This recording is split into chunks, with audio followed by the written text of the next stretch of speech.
വൈകുന്നേരങ്ങളിൽ പുറത്തിറങ്ങുക എന്നുള്ളത് ഞങ്ങൾക്കൊരു താല്പര്യമുള്ള കാര്യമാണ്. അതുകൊണ്ട് തന്നെ അന്ന് ഞങ്ങളങ്ങനെ പുറത്തേക്ക് ഇറങ്ങിയപ്പോൾ തന്നെ ആ വീഡിയോ നിങ്ങളെ ഒന്ന് കാണിക്കാമെന്ന് വിചാരിച്ചു. വേറെ എങ്ങോട്ടുമല്ല, ഞങ്ങൾക്കടുത്ത് ചാലിയം ബീച്ചുണ്ട്. ചാലിയം കുറേ മാറ്റങ്ങളൊക്കെ വരുത്തിയിട്ടുണ്ട്. അപ്പോൾ അതിൽ കണ്ട കാഴ്ചകൾ നിങ്ങൾക്കും കാണാമല്ലോ എന്ന് വിചാരിച്ചു.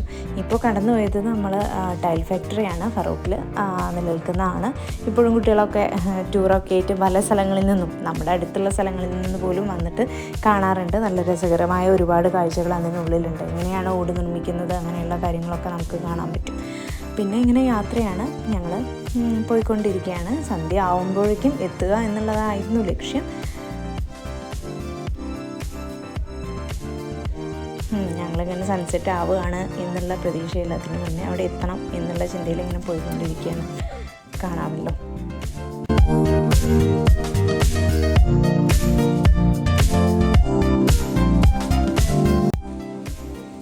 നമുക്കിടയിലൊക്കെ ഇങ്ങനെ ചാലിയത്തേക്കുള്ള ഡിസ്റ്റൻസ്, അതുപോലെ തന്നെ അങ്ങനെ കുറേ ബോർഡുകളൊക്കെ കാണാം. അതൊക്കെ നോക്കിയിട്ട് തന്നെ ദൂരെ നിന്ന് വരുന്നവർക്കും കൃത്യമായിട്ട് സ്ഥലത്ത് തന്നെ എത്തിച്ചേരാൻ സാധിക്കും. വലിയ ബുദ്ധിമുട്ടുകളൊന്നുമില്ല. നല്ല പാർക്കിംഗ് സൗകര്യങ്ങളും കാര്യങ്ങളും ഒക്കെ ഉണ്ട്. ഇപ്പോൾ ചാലിയം ബീച്ച് കുറച്ചുകൂടി മോഡിഫൈ ചെയ്തുകൊണ്ട് തന്നെ അത് നമുക്ക് എങ്ങനെയും പോവാം. പ്രത്യേകിച്ച് നോമ്പിൻ്റെ കാലഘട്ടമൊക്കെ സമയമായതുകൊണ്ട് തന്നെ ഒരുപാട് പേര് നോമ്പ് തുറയ്ക്കും കാര്യങ്ങൾക്കൊക്കെ അവിടെ വരുന്നുണ്ട്.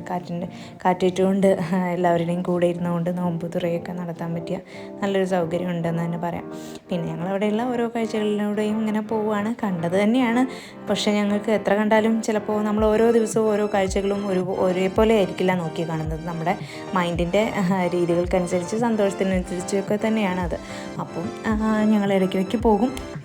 എപ്പോഴും ഒരുപോലെയല്ല, ഓരോ സമയത്തും ഓരോ രീതിയിൽ ഭക്ഷണം കഴിച്ച് ആസ്വദിച്ച് കാഴ്ചകൾ കണ്ട് കുറച്ച് നേരമൊക്കെ ചിലവഴിച്ച്, സത്യം പറഞ്ഞാൽ രാത്രിയോടുകൂടിയൊക്കെ തന്നെയാണ് ഞങ്ങൾ മടങ്ങാറുള്ളത്. ഞങ്ങൾക്ക് കൂടുതൽ ദൂരം ഇല്ലാത്തത് കൊണ്ട് തന്നെ പരമാവധി സമയം അവിടെ ചിലവഴിക്കാൻ വേണ്ടി സാധിക്കുകയും ചെയ്യും.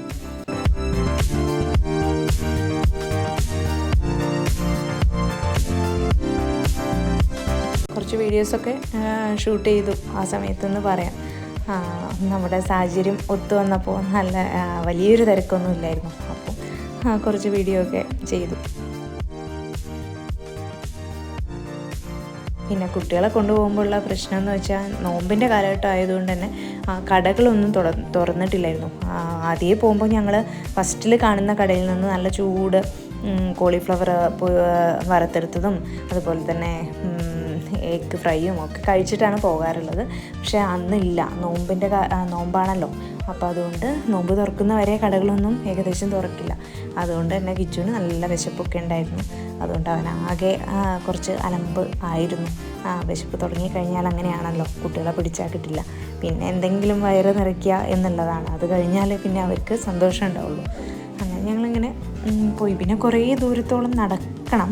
അപ്പോൾ ഈ ഒരു വിശപ്പ് വെച്ച് പോയി അവിടെ കടകളൊന്നും തുറന്നിട്ടില്ലെങ്കിൽ ഇവൻ്റെ രീതി മാറും. കണ്ടോ, അവൻ ഇരിക്കുന്നത് കണ്ടോ, ആകെ വിശന്നിട്ടുള്ള ഇരിപ്പാണത്. അതുകൊണ്ട് തന്നെ പിന്നീട് പോയിട്ട് പാർക്ക് ചെയ്തെടുത്ത് നിന്നും ബുള്ളറ്റ് എടുത്ത് പോരേണ്ടി വന്നു. കാരണം തിരിച്ചു പോരുമ്പോൾ എന്തായിരിക്കും അവസ്ഥ എന്നറിയില്ല. ഇവനാകെ ചിലപ്പോൾ കരച്ചിലോ വിശപ്പ് കൂടിയാൽ അവൻ്റെ രീതിയൊക്കെ മാറും എന്നുള്ളത് കൊണ്ട് തന്നെ ഞങ്ങൾ രണ്ടുപേരും അവിടെ നിൽക്കുകയും ഏട്ടൻ പോയി വണ്ടി എടുത്ത് വരികയും ചെയ്തു. അതുവരെ ഞാനവിടെ മോൻ്റെ കൂടെ ഇങ്ങനെ നിന്നു. കാഴ്ചകൾ ഒരുപാടാണ്, നമ്മൾ കാണുന്നത് തന്നെയാണ്. പക്ഷേ നമ്മൾ പിക്ചറിലൊക്കെ കാണുന്ന പോലെയുള്ള സീനുകളാണ്. സത്യത്തിൽ അത് കാണുക എന്ന് പറയുന്നത് രസകരമായതാണ്. അവിടെ ഇരുന്ന് കുറച്ച് നേരം സംസാരിക്കാനും ഒക്കെ പറ്റിയ സൗകര്യമുള്ള സ്ഥലമാണ്.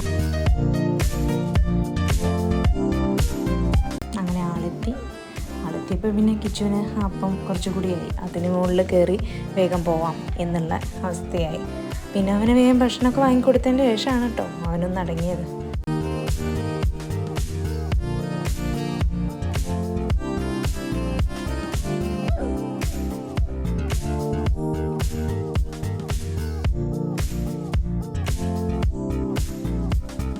ഭക്ഷണം കഴിക്കാൻ തുടങ്ങിയതേ ഉള്ളൂ. കാക്കകളെ കൊണ്ട് ഭയങ്കര പ്രശ്നമാണ് കേട്ടോ. അവർ ഓരോ ഇരിക്കുന്നവരെയും ലക്ഷ്യമിട്ടിരിക്കുകയാണ്, എന്താ കിട്ടുക എന്നുള്ളത് നോക്കിക്കൊണ്ട്. കിച്ചു ആണെങ്കിൽ അവരെ കൂടെ കളിക്കുന്നുണ്ട്. വരുന്നതിനെ കണ്ട് ഓടിക്കാനും അങ്ങനെയുള്ള കാര്യങ്ങൾ. അവർക്ക് ഇവൻ കൈ പൊന്തിക്കുമ്പോൾ വിചാരിക്കുന്നത് എന്തോ കിട്ടാൻ പോവാന്ന്. പക്ഷേ ശരിക്കും അതല്ല, ഇവൻ ഇതിനെ ആട്ടാൻ വേണ്ടിയിട്ട്, അകറ്റാൻ വേണ്ടിയിട്ട് ശ്രമിച്ചുകൊണ്ടിരിക്കുകയായിരുന്നു.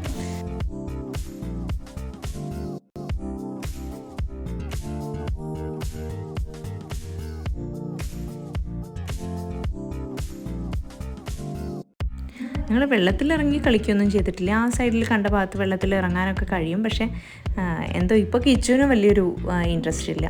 അവിടെ വെള്ളത്തിലിറങ്ങണം അങ്ങനെയൊരു ചിന്തയൊന്നുമില്ല. അവിടെ വരുന്നവർ അധിക പേരും അങ്ങനെ ഇറങ്ങാറില്ല. ഇങ്ങനെ ഇരിക്കാനും സംസാരിക്കാനും അങ്ങനെ അതിന് വേണ്ടിയിട്ടാണ് എനിക്ക് തോന്നുന്നത് അവിടെ കൂടുതലായിട്ട് സൗകര്യം എന്നല്ല, അതാണ് എന്താ നമുക്കും സുഖകരമായത്. അവിടുത്തെ കടലിലേക്ക് ആ ഭാഗത്തേക്ക് ഇറങ്ങി കളിക്കുന്നതിനേക്കാൾ വരുന്നവരാരും എന്നല്ല, കുറച്ച് പേരൊക്കെ ഇറങ്ങും, ചെറിയ മക്കളൊക്കെ ഇറങ്ങും. ബാക്കി അങ്ങനെ ഒരു ആസ്വദിച്ച് ഇറങ്ങാറൊന്നുമില്ല. എല്ലാവരും ഇരിക്കാറാണ്. അതാണ് അവിടെ കാഴ്ചകൾ കണ്ടിങ്ങനെ ഇരിക്കുക, കാറ്റേറ്റിരിക്കുക, അതാണ് അവിടുത്തെ പ്രത്യേകത എന്നാണ് എനിക്ക് തോന്നിയിട്ടുള്ളത്. ഞങ്ങൾ മാത്രമല്ല കേട്ടോ, അവിടെ വരുന്ന ഒരുപാട് പേര് ഇങ്ങനെ വീഡിയോ ഒക്കെ എടുക്കുന്നുണ്ട്. ചിലരൊക്കെ പേരൻസിൻ്റെ കൂടെ വരുന്നവരുണ്ട്. അതായത് അമ്മയും മകനും മാത്രം അങ്ങനെയൊക്കെ ഉണ്ട്. അതായത് പ്രായമായാലും വരുന്നവർ ഒരുപാട് പേരുണ്ട്. അപ്പോൾ എനിക്കിങ്ങനെ അതൊക്കെ കണ്ടപ്പോൾ ഭയങ്കര രസം തോന്നി. ഇപ്പം ഒറ്റയ്ക്കായിട്ടും വീട്ടിലിരിക്കാതെ വീട്ടിലുള്ളവരെ പ്രായമായവരെയൊക്കെ കൊണ്ടുവരാനുള്ള ആ ഒരു മനസ്സ്, ഈ കാഴ്ചകൾ ഞങ്ങൾ കാണുന്ന കാഴ്ചകളൊക്കെ അവരും കാണട്ടെ എന്നുള്ളൊരു തോന്നലുണ്ടാവുക എന്ന് പറഞ്ഞാൽ വലിയ കാര്യം തന്നെയാണ്. ഇപ്പോൾ ലൈറ്റുകളൊക്കെ കത്തി തുടങ്ങിയിട്ടുണ്ട്. ഇവിടെ ഞാനും കിച്ചു കൂടെ ഇങ്ങനെ പറയുമായിരുന്നു ഇതിലേത് ജയിക്കുമെന്നുള്ളത് ഞങ്ങളുടെ ഒരു മത്സരമായിരുന്നു. ഏത് ബോട്ടാണ് ആദ്യം മുന്നിൽ പോവുക എന്നുള്ളത് പറഞ്ഞ് അവസാനം ഞാൻ പറഞ്ഞ ബോട്ട് തന്നെ മുന്നിൽ പോയിട്ടോ. കണ്ടോ, അതാണ് ആ കാഴ്ചയാണ് ഈ കാണുന്നത്. 2 പേര് ഇങ്ങനെ വന്നുകൊണ്ടിരുന്നു. അപ്പോൾ പുറകിലുള്ള ആൾ മുന്നിലെത്തുമെന്നാണ് ഞാൻ പറഞ്ഞത്. പക്ഷെ അവൻ സമ്മതിച്ചില്ല. അല്ല, എൻ്റെ തന്നെയാണ് മുന്നിൽ പോകാമെന്ന് പറഞ്ഞു. പക്ഷെ കുറച്ചങ്ങ് പോയപ്പം ഞാൻ പറഞ്ഞ ആളായി മുന്നിൽ.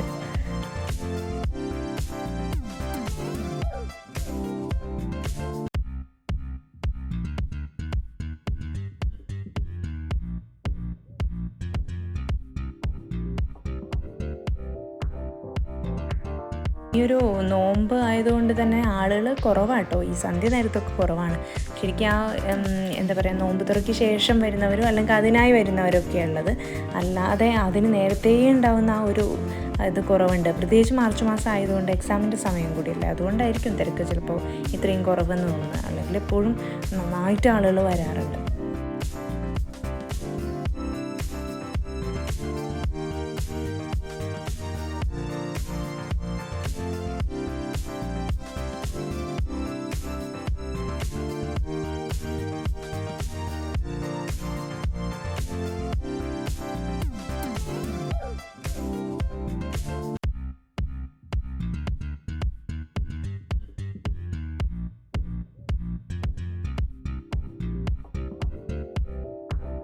കടലോളം കുറച്ച് അകലെ വരെ ഇങ്ങനെ നമ്മൾ പറയില്ലേ കരിങ്കല്ലിട്ട് നടപ്പാതയായിട്ട് തന്നെ ഉണ്ട്. പക്ഷേ ഞങ്ങൾ അതുവരെയൊന്നും പോയിട്ടില്ല. ഞങ്ങൾ പോയിട്ടുണ്ട് മുമ്പ്, പക്ഷേ ഇത്തവണ വല്ലാതെ അത്രയും ദൂരമൊന്നും പോയില്ല. കുറച്ച് ദൂരം വരെ പോയതേ ഉള്ളൂ.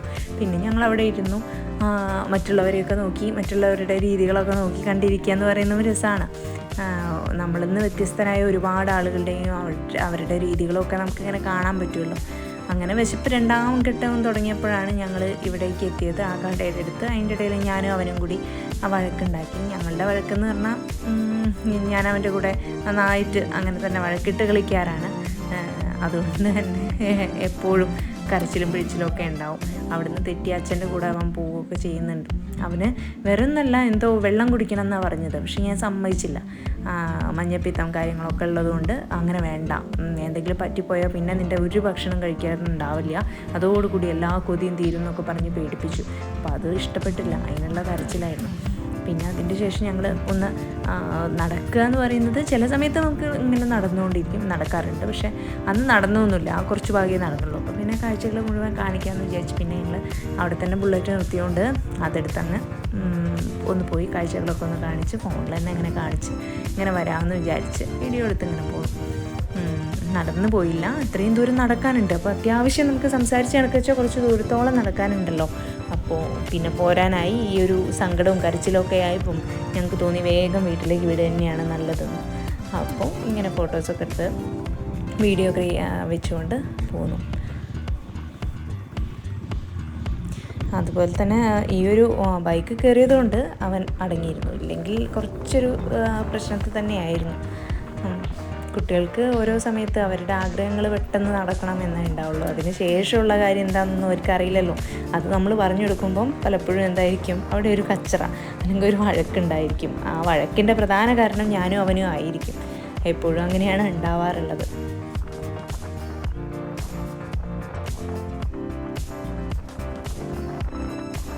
ഇപ്പോൾ തന്നെ കാണാം, ഇതിപ്പോൾ വണ്ടിയിൽ യാത്ര ചെയ്യുമ്പോൾ തന്നെ ഇത്രത്തോളം ദൂരം ഉണ്ടെങ്കിൽ എത്രത്തോളം നമുക്ക് നടക്കാനുണ്ടായിരിക്കും അല്ലേ. ഒരു വലിയൊരു കഥ പറഞ്ഞ് തീരുന്നിടത്തോളം നമുക്ക് നടക്കാനുള്ള സ്ഥലമുണ്ട്, പാതയുണ്ടെന്ന് പറയാം. അപ്പോൾ അത്രയും നടക്കുക എന്നുള്ളത് അപ്പോൾ പോസിബിൾ അല്ല തോന്നിയതുകൊണ്ട്, അതിനൊരു ഇൻട്രസ്റ്റ് തോന്നാത്തതുകൊണ്ടാണ് ഞങ്ങളിങ്ങനെ വണ്ടിയിലായിട്ട് തന്നെ പോയി നോക്കിയത്. അത് അപ്പുറത്തെ ഭാഗത്ത് കാണുന്നത് ബേപ്പൂര് ഭാഗമാണ് കേട്ടോ. നമുക്ക് തോന്നും ഇത് രണ്ടും ഒരു ത്രികോണം വെച്ച പോലെ അപ്പുറത്തും ഇപ്പുറത്തും കൂട്ടിമുട്ടി എന്നൊക്കെ തോന്നും. പക്ഷെ അതല്ല, ഒരു സൈഡിൽ നിന്ന് നോക്കിയാൽ ഇതുപോലെ ഒരു ബീച്ച് ബേപ്പൂരുണ്ട്, അതാണ് നമ്മൾ കാണുന്നത്. കാണുമ്പോൾ ഇവിടുന്ന് അങ്ങ് ചാടി അവിടെ എത്തുമല്ലോ എന്നൊക്കെ വിചാരിക്കുമെങ്കിലും അങ്ങനെയല്ലല്ലോ, കുറച്ച് അകലമൊക്കെ ഉണ്ട്, പക്ഷെ അടുത്തായിട്ട് നമുക്ക് തോന്നും. ഞങ്ങളിങ്ങനെ വീഡിയോ ഒക്കെ ചെയ്ത് പോകുമ്പോൾ പലരും ഇങ്ങനെ നോക്കുന്നൊക്കെ ഉണ്ടായിരുന്നു കേട്ടോ. ഇതെന്തെങ്ങനെ എടുത്ത് പോകുന്നു എന്നൊക്കെ വിചാരിച്ചിട്ടായിരിക്കും ചിലപ്പോൾ. കാരണം കുറച്ച് നേരത്തെ ഞങ്ങളവിടെ ഇരിക്കുന്നവരൊക്കെ കണ്ടവരാണ്. പിന്നെ ഞങ്ങൾ പോരുന്ന നേരത്തേക്ക് ഒരുപാട് പേര് വന്നിട്ടുണ്ട്, ലേഡീസല്ല, ഒരുപാട് ഈ നോമ്പ് തുറ അങ്ങനെയായിട്ട് അതിൻ്റെ ഭാഗമായിട്ട് ഒരുപാട് കുട്ടികൾ, അവരുടെ കമ്പനിക്കാർ, അങ്ങനെയല്ലേ പറയാം, ഫ്രണ്ട്സ് എല്ലാവരും കൂടിയാണ് വന്നിട്ടുള്ളത്. അവർ രസമാക്കി വന്നവരാണ്. കുറേ നേരം ഇരിക്കുക അവിടെ, അങ്ങനത്തെ പ്രശ്നമൊന്നുമില്ല. 10 മണി 11 മണിയായിട്ട് ഇരുന്ന് ചിലരെന്ത് ചെയ്യുന്നു, പാട്ടൊക്കെ വെച്ച് പാട്ട് കയ്യിൽ വെച്ചിട്ട് നടക്കുന്നുണ്ട്. എനിക്കത് നല്ല രസം തോന്നി. കാരണം അവിടെ ഒരു പാട്ട് കൂടി ഉണ്ടെങ്കിൽ ഉഷാറായിരുന്നു എന്ന് തോന്നിയിട്ടുണ്ട്. ആ നടപ്പാതയിൽ പാട്ടിൻ്റെ സംവിധാനം കൂടി ഉണ്ടായിരുന്നെങ്കിൽ കുറച്ചുകൂടി ഒരു രസമായിരുന്നു, ആ ഇരിക്കുന്നത് പോലും രസകരമായിരിക്കും എന്ന് തോന്നിയിട്ടുണ്ട്. പക്ഷേ അത് അവരെന്നെ കൊണ്ട് നടക്കുന്നുണ്ട്, അങ്ങനെയാണ് പോയത്, പാട്ട് വെച്ചും കൊണ്ട് നടക്കുക.